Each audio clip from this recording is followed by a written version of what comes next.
Vai, Brasil! E aí, pessoal, tudo bom? Estamos juntos mais uma vez aqui nas páginas 7 Live e hoje um tema desestressante, né, pessoal? Vamos dar uma relaxada, né? Depois desse jogo sofrido aí, onde o Brasil realmente demonstrou o seu valor, realmente quem nós somos através desse jogo maravilhoso aí, no caso contra a Costa Rica. Pessoal, vamos dar uma relaxada agora, vamos dar uma descansada, né? Eu sei que eu coloco muitos temas relacionados à política, à sociedade, a mesma história, mas a página CMA Live também está relacionada à qualidade de vida, está relacionada, no caso aqui, à felicidade, a bem-estar, né? É lógico que, por exemplo, toda uma criticidade em relação a vários temas tem que ser dito, tem que ser falado, entendeu? A gente não pode ficar, vamos dizer assim, aquém de todos esses problemas, dessa problemática, dessa realidade, lógico que não. Mas devemos sim, entendeu? Relaxar também e vamos nos alegrar. Eu tenho percebido, no final eu vou mostrar algo interessante, né? Bem interessante em relação a essa questão desses momentos incríveis de Copa do Mundo em si, né? Mas eu vou primeiramente falar algo a respeito do caso aqui, do jogo de hoje, e o que isso citou na internet. Nós sabemos que os jogadores ganham muito dinheiro, milhões, entendeu, né? Em alguns momentos é perceptível, é nítido, entendeu, né? Que você vê, por exemplo, um jogador meio displicente em relação à sua atuação enquanto profissional. Mas no caso, por exemplo, do Brasil, nesse jogo e no jogo anterior mesmo, entendeu? Principalmente as figuras de maior destaque, Neymar e alguns outros ali, não teve isso daí.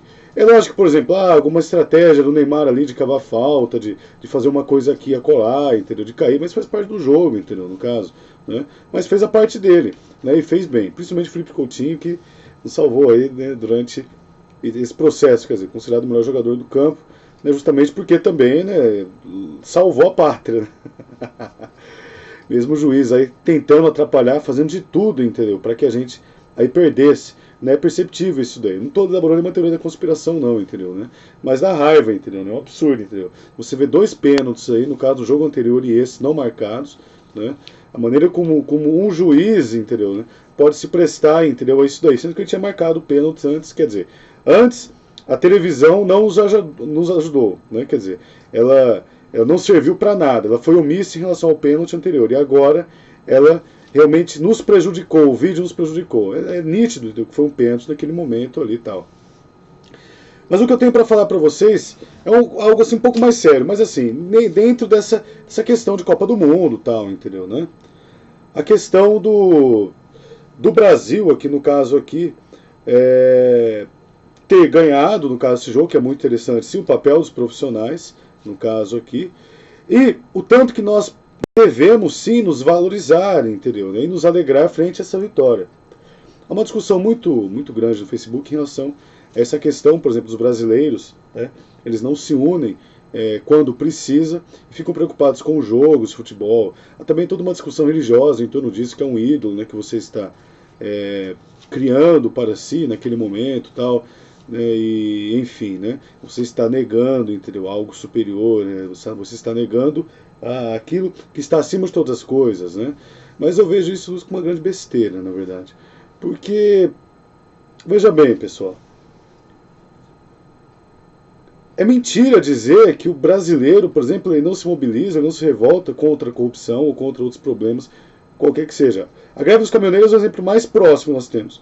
Mas desde 2013 é perceptível, entendeu? Várias mobilizações em torno, entendeu, dessa questão política do Brasil, do brasileiro em si. Ele tem se revoltado, ele tem realmente se voltado contra esses problemas do Brasil. O brasileiro, ele tem realmente agido contra isso daí. Ele não tem ficado omisso frente, entendeu, toda essa realidade, frente aos problemas, né? Seja através da internet. A internet, ela tem um papel, por exemplo, de convencimento, um papel de participação social, psicológica muito grande, entendeu, né? Você, hoje em dia, é interessante compreender e entender que a internet, ela faz parte da realidade. Não só do universo virtual, mas da realidade como um todo. Porque tudo aquilo que você conversa a partir da internet, das redes sociais, isso daí, entendeu, vai sendo falado, transmitido através de outras formas para várias outras pessoas. Discussões são levantadas em torno de vários temas. E o principal tema hoje em dia da internet é política. e no caso aqui a política do Brasil. Então tudo isso daí reflete o quê? O engajamento do brasileiro em relação a isso daí. Então dizer que o brasileiro, por exemplo, está aquém, não está se preocupando com essas questões é mentira, porque está se preocupando. Agora, qual que é a resposta? Qual que seria a saída para o Brasil, entendeu? Né? Falo aqui enquanto professor de história, né? Um profissional aí de ciências sociais, enfim, de filosofia, sociologia. Qual que seria a saída para o Brasil, no caso aqui, para que realmente o Brasil saísse dessa situação? Uma revolução, um banho de sangue? A gente sabe que todas as revoluções que ocorreram ao longo da história promoveram banho de sangue. Muitos inocentes morreram, muito mais do que vem ocorrido, infelizmente, no Brasil ao longo de todo esse tempo. Você vê o Rio de Janeiro, você vê o caso desse menininho que foi morto agora recentemente, e vários outros casos de violência, de bala perdida, de morte, entendeu? Besta, que ocorre no Brasil de maneira integral. O Brasil é um país muito violento, infelizmente. E nós sabemos, entendeu, que a principal causa desse problema é a questão social. Não isentando a responsabilidade do indivíduo, entendeu? É isso que as pessoas não entendem. As pessoas pensam, entendeu? E quando você fala, por exemplo, de problema social, que você está excluindo totalmente a ação do indivíduo. Não, o indivíduo, ele está agora inocentado, né? Ele pode ser justificado sobre qualquer ação que ele cometer. Por quê? Porque ele é pobre. Não, não é isso não, entendeu? Não é isso. A lei está aí para ser cumprida, entendeu? Né? E os crimes devem ser penalizados de maneira, entendeu? De maneira igual e, no caso aqui, justa de acordo com cada crime, no caso aqui, com cada coisa que aconteceu, no caso aqui, com cada crime, enfim. O que é interessante compreender e entender, no caso aqui, em relação a isso daí, ao nosso país, né, é que essas questões sociais, elas trazem sim vários problemas, não podem ser negadas. E os principais problemas, o principal problema, entendeu, para o Brasil em relação a criminalidade, a violência, tudo aquilo que ocorre no Brasil em relação a isso daí, é a desigualdade social, é a violência. Não é o indivíduo, porque o brasileiro é muito violento por si só, é muito violento e muito ladrão. O principal problema está na questão social. Resolvendo-se ou diminuindo-se, entendeu, essas tensões sociais, é lógico, entendeu, que você vai ter uma sociedade, né, que não vai ter mais problemas. Isso é impossível, é mentira. Mas a maioria dos problemas, eu tenho certeza que vai mudar, entendeu, vai melhorar. Outra coisa que é interessante também falar a respeito do jogo do Brasil é que, assim, pessoal, né, vamos nos permitir, né, como diria a música do Santos, vamos nos alegrar. Quando o Brasil, entendeu? Por exemplo, se o Brasil tivesse perdido, nós estaríamos criticando os jogadores. O Brasil ganhou, agora nós vamos promover aquele discurso, entendeu? Não, isso daí não é tudo, né? Não é grande coisa, eles ganham muito, vamos ver o próximo jogo agora, né? Isso aí não significa nada, eu quero ver realmente um Brasil transformado, mudado, mas não através do futebol. Pessoal, para com essa besteira. Para com essa besteira, vamos torcer, pessoal. Vamos torcer, vamos lá, vamos relaxar, ó, relaxa. Ó, é igual pra cima assim, ó. E, solta, relaxa. Dá aquela relaxada, relaxa, pessoal. Vamos relaxar, vamos ver o jogo. Senta no sofá, entendeu? Vê o jogo, torce pro Brasil, entendeu? Se alegra. E vou dizer uma coisa mais, hein? O Brasil vai ser ex. Pode escrever aí. O Brasil vai ser ex. Vamos levantar o caneco de novo aí, pessoal. Vamos parar com essa coisa, entendeu? Para de tanta seriedade, vamos relaxar um pouquinho, pessoal. Vamos relaxar, vamos curtir, entendeu? Outra coisa que é interessante em relação ao jogo do Brasil é o brasileiro. Sabe, eu não estou preocupado ali, fazer uma discussão assim em relação às questões sociais, simplesmente por isso daí, né? Mas a questão do brasileiro em si, né, é nítido, entendeu? O que pode ser tirado, por exemplo, de bom da conquista, por exemplo, do Hexa, nosso, né, essa conquista, a participação do Brasil na Copa, é essa questão do brasileiro, valorização do brasileiro, pessoal. Vamos valorizar a gente, pessoal. Vamos se alegrar com a gente aqui, rapaz. Que mistura de raça, que é índio negro e branco, preto e índio branco, rapaz. Que é coisa linda, maravilhosa, só tem mulher bonita. Pessoal, vamos valorizar a gente aqui, pessoal. Né? Lógico, tem um bonito também aqui, né? Não vou desmerecer, por exemplo, né? Desmerecer outro também. Se bem que eu não sou essa grande coisa. Mas, pessoal, pelo amor de Deus, pessoal, relaxa. E outra coisa também, logicamente, voltando a esse assunto aqui da questão nossa aqui, vamos valorizar a gente. Pessoal, nós somos incríveis, pessoal. Somos incríveis. Não é aquela loucura da sociedade alemã, o ápice da sociedade, da evolução humana. Não é essa loucura, não. Mas, pessoal, pensa bem, somos incríveis, pessoal. Olha só, olha a garra, entendeu? Determinação. Isso daí se aplica ao nosso dia a dia, no brasileiro que trabalha, que luta. E não estou me querendo desenvolver uma proposta ideológica, que no caso aqui, para justificar as mazelas da sociedade, os problemas em si, né, e dizer que o brasileiro é acomodado, né, e que ele tem que viver assim, no caso. Né? Não, não é isso não, entendeu? Mas é valorização nossa. Pessoal, vamos valorizar. Olha só, entendeu? Olha o exemplo, entendeu? Pode se encaixar perfeitamente no Brasil, pode se encaixar perfeitamente naquilo que nós estamos passando agora, e passamos em vários momentos, temos passado e vivenciado isso daí, entendeu? Olha só, entendeu? Tudo, o mundo, no caso aqui, contrário a nós, né? Como ocorreu no Brasil em vários momentos do processo de escravidão, né, os negros, nossos antepassados também aí, entendeu? Negros, os índios, no caso aqui, né, enfim, comunidade africana, né?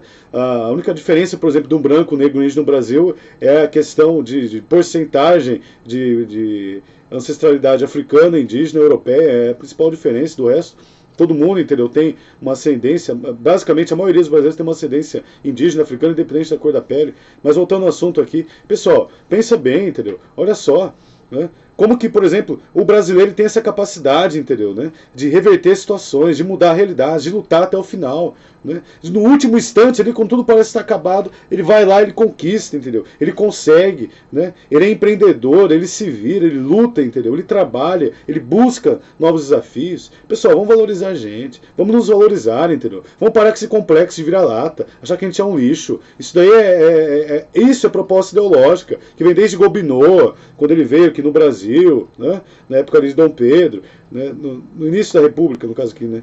Que classificou o Brasil inteiro como um país atrasado por causa do processo de miscigenação e muitas outras propostas racistas no Brasil, dizendo que o nordestino era um povo, era uma sub-raça, uma coisa idiota, ridícula. Pessoal, vamos parar de besteira, vamos torcer, vamos nos valorizar, sabe? Agora é hora de festejar e representar, entendeu?